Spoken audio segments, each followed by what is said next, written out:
Hey guys, and welcome back to the Prehistoric Life Podcast. I'm your host, Eric Crawford, and today we're going to dive on in with another family tree kind of quick breakdown. This one may only be up to like 9-ish minutes. I'm going to go a little fast with this one.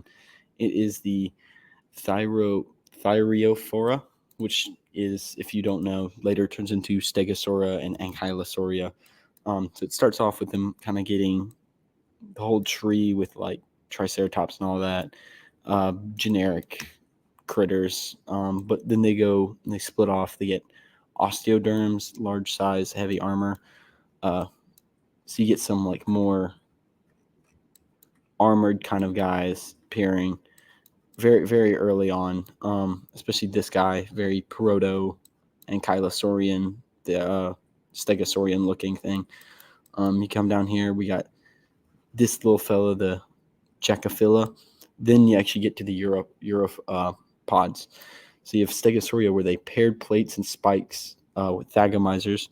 And then you have the Ankylosauria, where they have osteoderms fused to skull, rings of osteoderms on neck and shoulders, extensive osteoderms over body, like they get wider. So I'm going to start with Stegosauria. You get some very basic basal Stegosauria. Huangosaurids, you get some very, very simplistic things where they start to actually get some plates and spikes more. Spikes are very proto, as you can see. More flat plates than spikes. They're all Stegosaurian. They stretched neural arches. You get some very spiky things, not really anything spikes, and you get up here and the plates start to round a little bit. Darsaritium, as you can see, the plates are kind of starting to round off more. They're really rounding over. Yet this guy, where it's very rounded, as you can see, these plates are very, very rounded, and this guy could be also down here. It's kind of give or take, but then you actually get to the end, and it's like actual Stegosaurus and things like that. But like the very end is like very, very rounded. I think there should be a link here.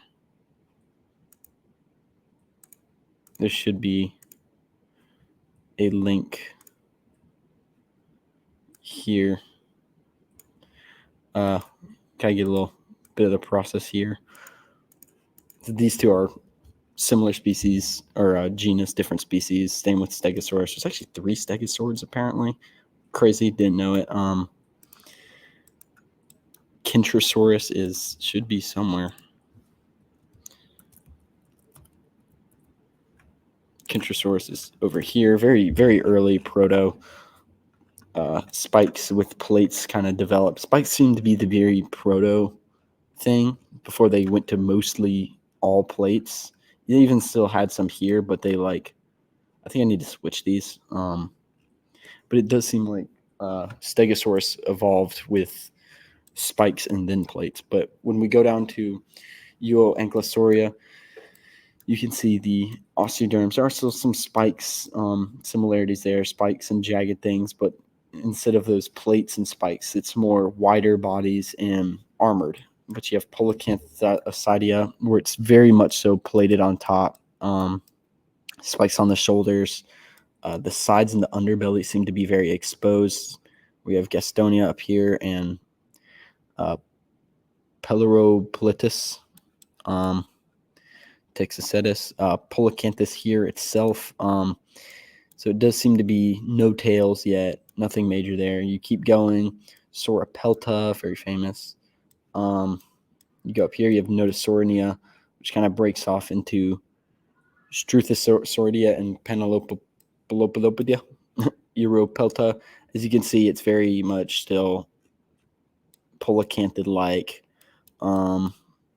Mainly osteoderms on the back and things like that, spikes on the shoulders, and very, very similar things here. Very, very jagged spikes and not unique. Not that's not unique, but like to its group, it's very proto. Boropelta, You still got the spikes kind of lowering down a little bit more, getting the sides a bit more. Voropelta, as you can see, it's still on the side. You see this guy, it's kind of lowering in a little bit. It's very proto still. These aren't proto, it's like mid. Chamosauriana, as you can see, they're definitely getting on the sides now. Very much so, side protection, side armor. This one actually even has a club fur tail, which is very, very not rare, but late stage. So this tree actually probably stretched all the way to like over here. But as you can see, they actually start to kind of get ankylosaur. It's on the sides a lot more, and they actually start to get club tails. Like Zoropelta and Ankylosaur. You see that club tail on the thing. This little guy over here, this little dog. On the sides, more armor on the sides, club tail, hard head. But yeah, as you can see, like when you have Ankylosaur, we actually have Ankylosaurus. There's that skull. This skull looks really familiar. But yeah, you actually come down and you get like more Tarkania, Minotaurosauria, things like that, where it's actually very recognizably ankylosaurin. But you also have Para-ankylosauria, like this guy, where you kind of lose the club tail and you get the more crazy possible Thagomizer comparison, Aztec weapon murder tool of a tail. Over here, you kind of have the club tail, Zul, Euoplocephalus, very, very ankylosaurid looking. And you end with, not necessarily this is the last thing, but I can't really see the tip of its tail, but you see the armor on the sides, very peak. Zul, you see the armor's on the sides, you see that club tail on the back. I'm assuming that's its tail. But very, very rough, rugged head, very armored head. I'd say right about here is whenever they, not truly, actually, I would even push it back farther. I'd say,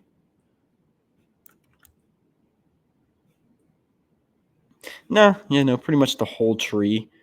They kind of stay in their own little tank mode.